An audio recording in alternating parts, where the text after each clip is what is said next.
Hello everyone, स्वागत है आप सबका हमारे चैनल इंजीनियरिंग हैक्स पे।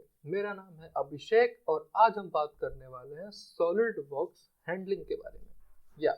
यानी कि हम सॉलिड वर्क्स को सीखेंगे तो जरूर, बट सॉलिड वर्क्स को बेस्ट यूज कैसे निकल के आएगा, तब निकल के आएगा जब हम सॉलिड वर्क्स को हैंडल करना अच्छे से सीख जाए। यानी कि सॉलिड वर्क्स के शॉर्टकट करना या फिर सॉलिड वर्क्स का माउस का यूज, सॉलिड वर्क्स में कीबोर्ड का यूज, ठीक है, इन सब का यूज अगर हमें अच्छे से आ गया ना, अच्छे से कॉम्बिनेशन समझ में आ गया ना, तो सॉलिड वर्क्स को कंट्रोल करना बहुत आसान हो जाएगा। ठीक है, एक बार हमें उसका कंट्रोल समझ में आ गया ना, फिर हम कमांड्स को थोड़ा बहुत समझ के करके प्रैक्टिस करके हम चीजों को सीख सकते हैं। ठीक है, तो हमारे लिए बहुत ही इंपॉर्टेंट है ये समझना कि सॉलिड वर्क का कंट्रोल क्या क्या है। ठीक है, सो चलो स्टार्ट करते हैं कि सॉलिड वर्क्स के कंट्रोल है क्या। सबसे पहला और इम्पोर्टेंट कंट्रोल है माउस का कंट्रोल। ठीक है, क्योंकि आपको ही पता है, अगर आपको डिजाइन सॉफ्टवेयर सीखना है, कोई भी डिजाइन सॉफ्टवेयर सीखना है, तो आपको माउस चाहिए ही चाहिए होगा, क्योंकि बिना माउस के सॉफ्टवेयर कंट्रोल करना इट्स नेक्स्ट टू इम्पॉसिबल। ठीक है, ऐसा नहीं कह सकता कि इम्पॉसिबल है, मतलब हो सकता है, पॉसिबल है, कीबोर्ड से भी कर सकते हो, बट माउस से बहुत ही इजिली कंट्रोल है एंड बहुत अच्छे से आप बना सकते हो। क्लियर, आपको कोई सा भी सॉफ्टवेयर ले लो यार, आप फोटोशॉप या पेंट भी उठा लो ना, तो भी उसका कंट्रोल सबसे अच्छे माउस से ही होता है। ठीक है, तो सबसे पहले इसका समझता हूँ कि माउस का कंट्रोल है क्या। माउस कंट्रोल के लिए आपको पता होगा कि माउस में मेनली 3 बटन होते हैं। ठीक है, एक कौन सा, लेफ्ट क्लिक बटन, दूसरा राइट क्लिक बटन, तीसरा व्हील बटन। ठीक है, यानी जो स्क्रॉल बटन बोलते हैं। ठीक है, पहला लेफ्ट, फिर राइट, दूसरा स्क्रॉल। और एक और बटन होता है जो बहुत ही यूजफुल है, वो क्या है, स्क्रॉल जो बटन होता है उसको भी प्रेस किया जा सकता है। तो टोटल 4 कंट्रोल निकल के आते हैं। एक आता है लेफ्ट, दूसरा राइट, तीसरा आता है व्हील, फोर्थ आता है आपका press the wheel button. Clear, left click का यूज हम वहां पे करेंगे जहां पे हमें ऑब्जेक्ट को सेलेक्ट करना हो। जैसे हमें यहाँ पे फाइल को क्लिक करना हो तो क्लिक द फाइल। ठीक है, मान लो आपको न्यू को सेलेक्ट करना है तो क्लिक ऑन न्यू, आपको पार्ट पे सेलेक्ट करना है तो left click on part.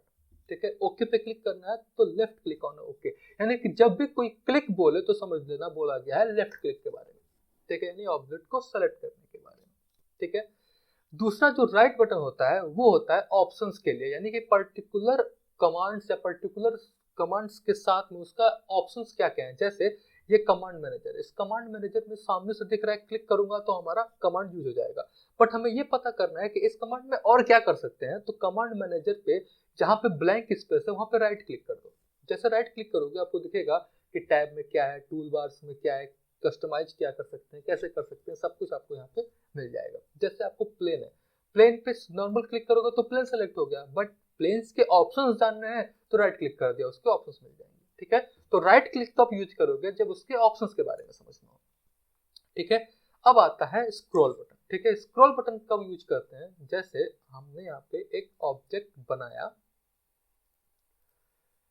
Okay, इसको हमने मटेरियल दे दिया कुछ ऐसे, फाइन। अब हमें क्या करना है, इस ऑब्जेक्ट को zoom in and zoom out करना है, तो स्क्रॉल बटन को आप जूम इन जूम आउट करोगे। ठीक है, अगर स्क्रॉल बटन क्लॉकवाइज हो रहा है, ठीक है, यानी कि स्क्रॉल को अपने साइड की तरफ घुमा रहे हो व्हील को, तो वो जूम करेगा। अगर स्क्रॉल को बाहर की साइड और घुमा रहे हो तो वो जूम आउट करेगा। ठीक है, तो zoom in and zoom out. Clear हो गया। ठीक है, अब आता है आपका 3 बटन हमें समझ में आ गया, left, right and middle. Middle का कौन सा, स्क्रॉल। अब मिडिल प्रेस बटन समझना होगा, यानी मिडिल बटन के बारे में समझना होगा। ठीक है, मिडिल बटन क्या करेगा, नॉर्मल क्लिक कर दो। ठीक है, मिडिल बटन को नॉर्मल क्लिक करो। अभी देखना क्या, जो हमारा कर्सर है अभी एरो के फॉर्म में दिख रहा है, कोई दिक्कत नहीं। अब क्या करना है, मिडिल माउस को प्रेस कर दो। ठीक है, जैसे प्रेस करोगे, अब प्रेस करके हल्का सा माउस को ड्रैग करना, हल्का सा, बस हल्का सा ड्रैग करोगे तो भी दिख हो जाएगा। जैसे हल्का सा ड्रैग कर रहे हो, देख रहे हो क्या, जो आपका कर्सर था वो चेंज हो गया, किसके फॉर्म में, एरो के फॉर्म में। ठीक है, रोटेशन वाले एरो के फॉर्म में। मतलब क्या है कि राइट नाउ ऑब्जेक्ट को रोटेट कर सकते हो। ठीक है, क्या समझ में आया कि नॉर्मल अगर मैं व्हील को स्क्रॉल कर रहा हूं तो zoom in and zoom out हो रहा है, बट व्हील को प्रेस कर दे रहा हूं, हल्का सा ड्रैग कर रहा हूं, तो ऑब्जेक्ट का एरो हमारा बदल जा रहा है। मतलब क्या हो रहा है कि अब हम उसको रोटेट कर सकते हैं। ठीक है, तो माउस का कंट्रोल तो हमें समझ में आ गया। ठीक है, अब समझते हैं कीबोर्ड का कंट्रोल। ठीक है, कीबोर्ड के कंट्रोल को कैसे कंट्रोल करते हैं हमें ये समझना है। ठीक है, अच्छा हाँ, माउस के कंट्रोल में हमने 4 चीजें सीख ली। लेफ्ट यानी कि ऑब्जेक्ट क्लिक कैसे करना है, सेलेक्ट कैसे करना है, ऑब्जेक्ट के ऑप्शंस कैसे निकालना है, ऑब्जेक्ट को जूम इन जूम आउट कैसे करना है, ऑब्जेक्ट को रोटेट कैसे करना है। ठीक है, एक लास्ट कमांड हमें समझना होता है कि ऑब्जेक्ट को पैन कैसे करना है। पैन मतलब जैसे मान लो ऑब्जेक्ट आपका बाहर चला गया, ठीक है, बिल्कुल बाहर चला गया, अब हमें इसको स्क्रीन पे ले आना है। ठीक है, स्क्रीन पे लाने के लिए हमें क्या करना होगा, अगर मैं स्क्रॉल दबाऊंगा तो जूम इन जूम आउट होकर कहाँ जाएगा पता नहीं चलेगा। मुझे उसको पैन करके अपने स्क्रीन पे ले आना है, तो क्या करना होगा, अपने माउस का मिडिल मिडिल माउस बटन दबाना है। ठीक है, मिडिल माउस दबाया तो रोटेट हो रहा था, ये तो समझ में आ रहा था। अब क्या करना है, मिडिल माउस को प्रेस तो करना है बट कंट्रोल के साथ प्रेस करना है। ठीक है, यानी कि कंट्रोल दबाना है, फिर मिडिल माउस दबाना है, देन प्रेस करना है। ठीक है, अब क्या देख रहे हो कि जो आप ड्रैग कर रहे हो तो जो आपका कर्सर था वो चेंज होके एक पैन के सिंबल में आ गया, यानी इसको हम पैन कर सकते हैं, पैन करके ड्रैग करके ला सकते हैं कि भाई अब तू इधर आ जा। ठीक है, फिर से देखो, नॉर्मल क्लिक करके रोटेट कर रहे थे तो ये क्या हो रहा था, ऑब्जेक्ट आपका रोटेट कर रहा था। ठीक है, अब क्या करना है, नॉर्मल क्लिक यानी मिडिल माउस का क्लिक तो करना है बट वो क्लिक कंट्रोल के साथ करना है। ठीक है, जैसे साथ करोगे तो क्या कर सकते हो, ऑब्जेक्ट को पैन कर सकते हो। तो पैन हो गया, रोटेट हो गया, जूम हो गया, तीनों कंट्रोल हमने समझ लिया माउस हम कैसे करते हैं। ठीक है, अब ये सारे कंट्रोल को हम समझते हैं कि ये कंट्रोल हम कीबोर्ड से कैसे करेंगे।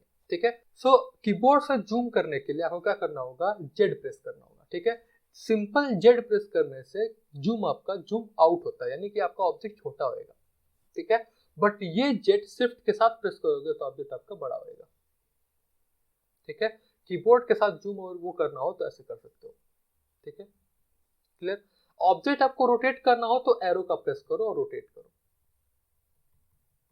ठीक है, रोटेट करते जाओ, एरो को प्रेस करके जिधर के एरो को प्रेस करोगे उधर को वो रोटेट होएगा। क्लियर है। मान लो ऑब्जेक्ट आपका बाहर चला गया, कुछ स्क्रीन के बाहर आ गया, आपको पैन करना पड़ रहा था ना। ठीक है, तो यहाँ पे हम पैन नहीं करेंगे क्योंकि पैन के लिए हमें ड्रैग करना पड़ेगा, तो वो ड्रैग हम नहीं करेंगे। हाँ, ड्रैग कर सकते हो अपने टच पैड से, बट अगर आप कंप्यूटर या पीसी पे काम कर रहे हो तो ड्रैग नहीं कर पाओगे। इस सिचुएशन में क्या करना होगा कि आपको ऑब्जेक्ट को मेन स्क्रीन पे ले आना है। मेन स्क्रीन पे लाने के लिए आपको फिट टू द स्क्रीन करना पड़ेगा। फिट टू द स्क्रीन कैसे होता है, simple press F, alphabetical F press करोगे तो ऑब्जेक्ट आपका क्या हो जाएगा, फिट टू द स्क्रीन आ जाएगा। ठीक है, ये कीबोर्ड का यूज तब होएगा जब कभी इमरजेंसी फंस गई, आपका माउस काम नहीं कर रहा है। ठीक है, तो ऐसे कंट्रोल करके उसको आप सेट कर सकते हो। ठीक है, ये डन हो गया। अब बात करते हैं नेक्स्ट। ठीक है, ये हमें समझ में आ गया, कीबोर्ड की हैंडलिंग समझ में आ गई, माउस की हैंडलिंग समझ में आ गई। ठीक है, जूम पैन रोटेट तीनों हमने समझ लिया। ठीक है, अब बात करते हैं ओरिएंटेशन की। ठीक है, ऑब्जेक्ट को ओरिएंटेट कैसे करते हैं। जैसे ये हमारा ऑब्जेक्ट है, इसका front view, side view, top view हमें देखना है। ठीक है, तो वो यही front view, side view, top view देखने को हम क्या कहते हैं, ओरिएंटेशन। ओरिएंटेशन यहाँ पे दो तरीके से होती है, एक होता है कंट्रोल वाले, कंट्रोल प्लस न्यूमेरिक से। ठीक है, दूसरा होता है स्पेस बार से। कंट्रोल प्लस न्यूमेरिक लेटर वाले की बात करते हैं पहले। जैसे आप देख रहे हो orientation control plus 1 and control plus 8, यानी कि कंट्रोल प्लस 1 प्रेस करोगे तो कोई स्क्रीन आपके सामने आएगी, जैसे सिंपल कंट्रोल प्लस 1। ठीक है, यहाँ पे आपने आया कंट्रोल प्लस 1 दे दिया, जैसे 1 दे दिया आपने क्या देख रहे हो, यहाँ पे क्या ऑप्शन आ रहा है, फ्रंट व्यू का। कंट्रोल प्लस 2, यहाँ पे क्या ऑप्शन आ रहा है, बैक व्यू का। कंट्रोल प्लस 3 आप देख रहे हो left side view. Control plus 4 आप देख रहे हो right side view. Control plus 5 top, control plus 6 bottom, control plus 7 isometric and control plus 8 normal to the screen. ठीक है, यानी कि फ्रंट से लेके आइसोमेट्रिक तक की जो व्यूज है उसको आप सिर्फ कंट्रोल से प्रेस करके ला सकते हो। जैसे हमें सीधा सीधा कंट्रोल प्लस टॉप चाहिए था या लेफ्ट चाहिए था तो कंट्रोल प्लस 3। ठीक है, कंट्रोल प्लस 5 करेंगे तो टॉप आ जाएगा। ठीक है, तो ये तरीके के न्यूमेरिक आप याद कर सकते हो। ठीक है, इससे प्रेस करके अपने व्यूज को ला सकते हो, इससे आपको कंट्रोल करना आसान हो जाएगा। ठीक है, सबसे बड़ी बात, सबसे इंपॉर्टेंट बात है आपका ये normal to the screen control plus 8। ये हमेशा दिमाग में सेट करके रहो, कंट्रोल प्लस 8 से नॉर्मल टू द स्क्रीन होगा। एकदम रट जाओ इसको कि कंट्रोल प्लस 8 से नॉर्मल स्क्रीन होगा। वैसे रटने की जरूरत नहीं है, अब मैं झूठ मूठ का बोल रहा हूँ कि रट जाओ। जितना ज्यादा आप यूज करोगे ना सॉफ्टवेयर को, उतना ज्यादा ये कमांड यूज होता जाएगा। जितना ज्यादा यूज होएगा आप उसको यूज करता उतना ही चले जाओगे। जैसे सपोज करो कि हमें इस प्लेन पे वर्क करना था, तो प्लेन पे क्लिक किया, स्केच कर दिया। ठीक है, अब स्केच कर दिया, आपका स्क्रीन अभी भी टिल्ट है। ठीक है, अब टिल्ट स्क्रीन में आपको ऑब्जेक्ट बनाने हैं, वो तो बनेगा नहीं, अच्छा लगेगा नहीं। ठीक है, तो हमें क्या करना होगा, व्यूज के फॉर्म में लाना पड़ेगा। व्यूज के फॉर्म में लाने के लिए सबसे बेस्ट तरीका है कंट्रोल प्लस 8। कंट्रोल पे set normal to the screen, यानी जिस भी प्लेन में हो उस प्लेन के अकॉर्डिंग वो अपने आप को सेट कर लेगा, ठीक है। यानी कि front view, side view, top view की बात नहीं हो रही, ये जिस प्लेन में हो उस प्लेन के अकॉर्डिंग ये एडजस्ट हो जाएगा, ठीक है। ना आता है ओरिएंटेशन। ओरिएंटेशन आपने Ctrl+1:8 तक देखा, अब आता है स्पेस बार का ओरिएंटेशन। ये भी बहुत सिंपल है, स्पेस बार प्रेस करो, आपके सामने एक क्यूब आ जाएगा। अब इस क्यूब से अपने व्यूज को डिसाइड कर सकते हो कि भाई साहब आपको फ्रंट व्यू देखना है, या फिर आपको ये वाला व्यू देखना है, या फिर आपको ये वाला व्यू देखना है, या फिर आपको ये वाला व्यू देखना है। यानी कि जिस भी पार्ट पे आप क्लिक करोगे वो व्यूज आपके सामने आते चले जाएंगे, ठीक है। तो इस स्पेस बार से भी चीजों को क्या कर सकते हो, ओरिएंटेट कर सकते हो, ठीक है। सो ओरिएंटेशन के बारे में हमने समझ लिया। सो अभी हमें बिल्कुल क्लियर है कि किस तरीके से सॉफ्टवेयर को हमें कंट्रोल करना है, with mouse, with keyboard, with all that, ठीक है। हमें अब ये पता चला गया ऑब्जेक्ट कैसे कंट्रोल करते हैं। अब हम आराम से सीख सकते हैं कि सॉफ्टवेयर के कमांड्स कैसे काम करते हैं। यानी कि सबसे पहला मॉड्यूल 2D स्केचिंग से हम स्टार्ट कर सकते हैं, ठीक है। सो 2D स्केच सीखेंगे नेक्स्ट वीडियो में। सो तब तक के लिए bye bye, keep supporting us. अगर वीडियो पसंद आती है गाइस तो प्लीज लाइक कर दें, सब्सक्राइब कर दें चैनल को, और दोस्तों के साथ शेयर करें ताकि उन तक भी इंफॉर्मेशन पहुंचे और वो भी सॉलिड वर्क्स को बिल्कुल बेसिक से लेकर एडवांस तक सीख सकते हैं। नॉट ओनली सॉलिड वर्क्स टीयर में हर एक सॉफ्टवेयर की ट्यूटोरियल्स इस तरीके से ही ले आ रहे हैं, ठीक है। ऑटोकैड का ट्यूटोरियल आप देख सकते हो, बहुत अच्छे से हमने कंप्लीट किया था। अब हम सॉलिड वर्क्स के ऊपर आए हुए हैं, सिविल में भी सॉफ्टवेयर चल रहे हैं, ठीक है। सो बहुत सारे इंफॉर्मेशन, स्किल डेवलपमेंट टोटली आप यहाँ से आप कर सकते हो। सो बाय गाइस, मिलते हैं नेक्स्ट वीडियो में।